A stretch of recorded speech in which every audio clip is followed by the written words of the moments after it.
اعوذ باللہ من الشیطان الرجیم، بسم اللہ الرحمن الرحیم۔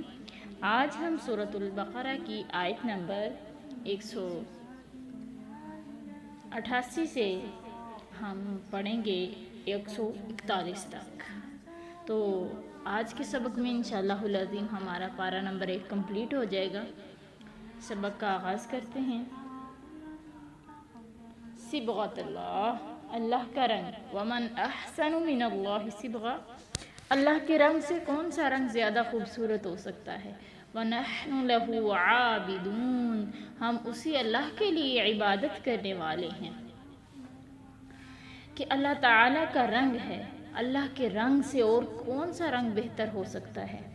ہم اس اللہ کے لیے عبادت کرنے والے ہیں، اس کے رنگ میں رنگے جانے والے ہیں۔ قل، تو کہہ دیجئے میرے پیغمبر، اتحاجوننا فی اللہ، کیا تم جھگڑا کرتے ہو اللہ کے متعلق۔ وَهُوَ رَبُّنَا وَرَبُّكُمْ، وہ تو ہمارا بھی رب ہے اور تمہارا بھی رب ہے۔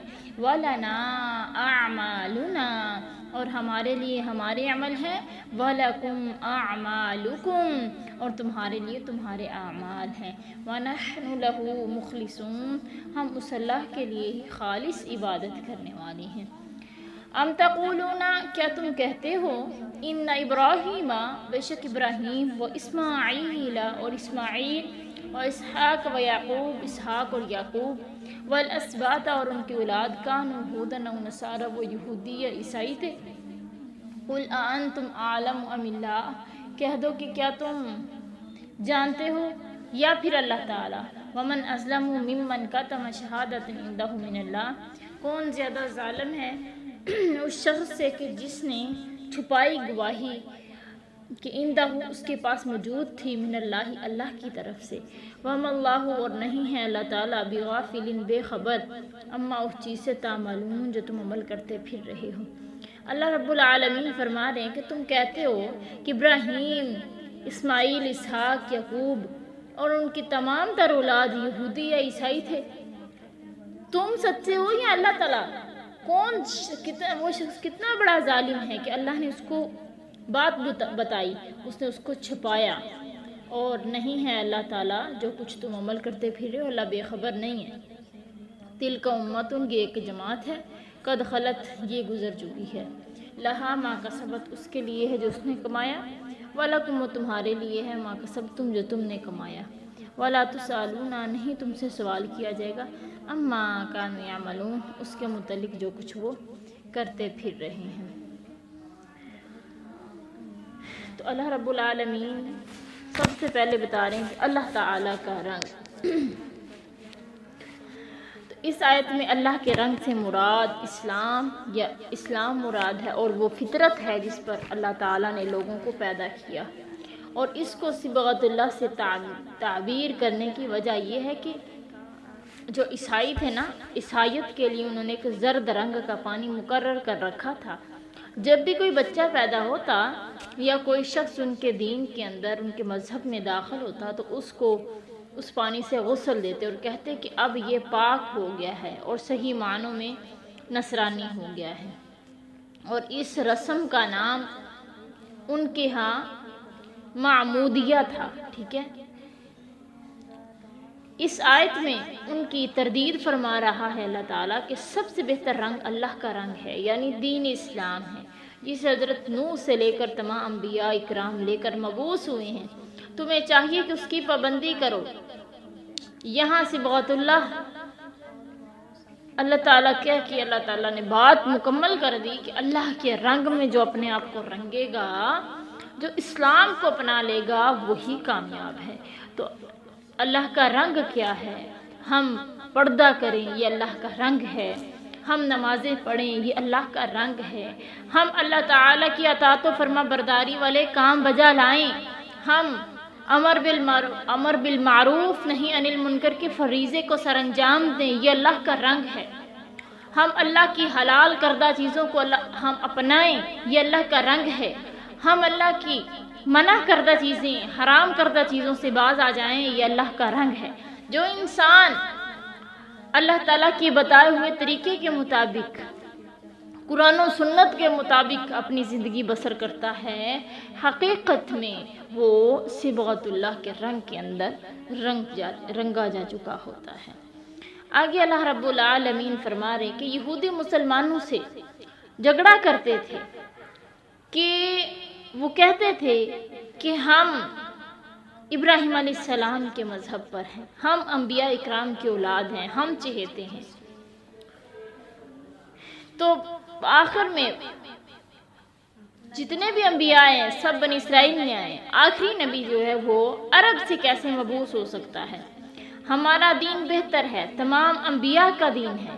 اس آیت میں ان کی تردید اللہ نے فرمائی اور فرمایا ہمارا تمہارا سب کا پروردگار ایک ہی ہے، ہم عبادت میں مخلص بھی ہیں، پھر تمہارا یہ کہنا کہ ہم بہتر ہیں یہ صحیح نہیں ہے۔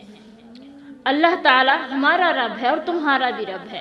اگر اللہ تعالیٰ نے جو حکم دے دیا ہے اس کو سر انجام دینا ہے، اس پہ لبیک کہنا ہے، سمینا و اطعنا کرنا ہے۔ جس نے اللہ کی بات پہ لبیک کہا، اللہ کے حلال کو حلال جانا، اللہ کے حرام کو حرام جانا، صحیح معنوں کے اندر اللہ کو ماننے والا وہ انسان ہے۔ آگے اللہ کہہ رہے ہیں ام تقولون ان ابراہیم و اسماعیل، کہ اللہ رب العالمین فرما رہے ہیں کہ اللہ تعالیٰ نے تو ہمیں یہ بتایا ہے کہ یہ انبیاء نہ تو یہودی تھے نہ نصرانی تھے، اور تم ان کے یہودی اور عیسائی ہونے کا دعویٰ کرتے ہو، پھر تم ہی بتاؤ کہ زیادہ حلم تم ہو یا پھر اللہ تعالیٰ کو ہے، زیادہ علم تمہیں ہے یا پھر اللہ تعالیٰ کو ہے۔ اللہ تعالیٰ کہتے ہیں کہ وہ یہودی عیسائی نہیں تھے بلکہ وہ حنیف تھے، ایک اللہ کو ماننے والے تھے، دین حنیف کی اتباع کرنے والے تھے، دین حنیف کے وہ پیروکار تھے۔ اللہ کہہ رہے ہیں کون شخص، وہ شخص کتنا بڑا ظالم ہے کہ اسے اللہ نے بتایا اور اس نے گواہی کو چھپایا۔ یعنی تم اچھی طرح جانتے ہو کہ یہ انبیاء یہودی یا عیسائی نہیں تھے بلکہ سب کا دین وہی اسلام تھا جس کی طرف آج محمد صلی اللہ علیہ وسلم دعوت دے رہے ہیں، مگر تم اس شہادت کو، اس گواہی کو چھپا رہے ہو۔ تمہیں اپنی کتابوں کے ذریعے خوب معلوم ہے کہ یہ نبی صلی اللہ علیہ وسلم اللہ کے سچے اور آخری نبی ہیں جن کے متعلق تمہاری کتابوں میں بشارتیں بھی موجود ہیں۔ یہ بھی جانتے ہو کہ یہ قرآن واقعی اللہ کی آخری کتاب ہے، مگر تم ان شہادتوں کو محض تعصب اور حسد اور بغض کی بنا پر چھپا رہے ہو۔ پھر بتاؤ کہ تم سے بڑھ کر بھی دنیا میں کوئی ظالم ہو سکتا ہے؟ اللہ رب العالمین آگے فرما رہے ہیں یہ ایک جماعت ہے جو کہ گزر چکی، اس کے لیے وہ اعمال جو انہوں نے کیے، تمہارے لیے جو تم نے کیے، تم سے سوال نہیں کیا جائے گا جو انہوں نے اعمال کیا ہے۔ اس آیت میں اللہ تعالیٰ دوبارہ سے تنبیہ کر رہا ہے کہ آخر نجات اور سعادت کا تعلق کسب و عمل سے ہے۔ اگر نجات چاہتے ہو تو عمل صالح کرو، انبیاء اور صالحین کی اتباع کرو، نہ محض ان شخصیتوں کی طرف اپنے آپ کو منسوب کر کے ان کی کرامتیں بیان کرنا، چند مفید اس طرح ان کی کرامات بیان کر کے ان سے محبت کے دعوے کر کے تمہیں نجات نہیں مل سکتی۔ ایک حدیث میں ہے کہ من ابطأ بہ عملہ لم یسرع بہ نسبہ، کہ جس کے عمل نے اسے پیچھے رکھا اس کا نسب آگے نہیں بڑھ سکے گا۔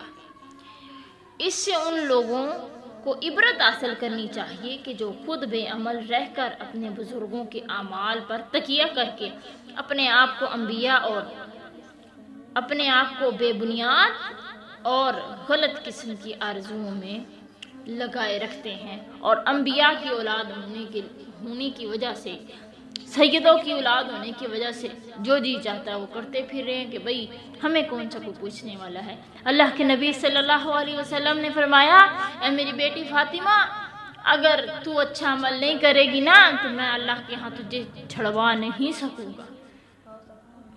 جب نبی اپنی اولاد کو نہیں چھڑوا سکتے تو ہم کیوں ایسے کرتے ہیں کہ بھئی ہم کہیں کہ ہم سید کی اولاد ہیں، ہم فلاں کی اولاد ہیں، ہم نجات پا جائیں گے۔ نجات اپنے اعمال کی بدولت ہمیں ملنی ہے۔ اللہ تعالیٰ ہمیں نیکیاں کرنے والا اور گناہوں سے بچنے والا بنائے۔ آج کا سبق اتنا ہی، آگے انشاءاللہ ہم کل کریں گے۔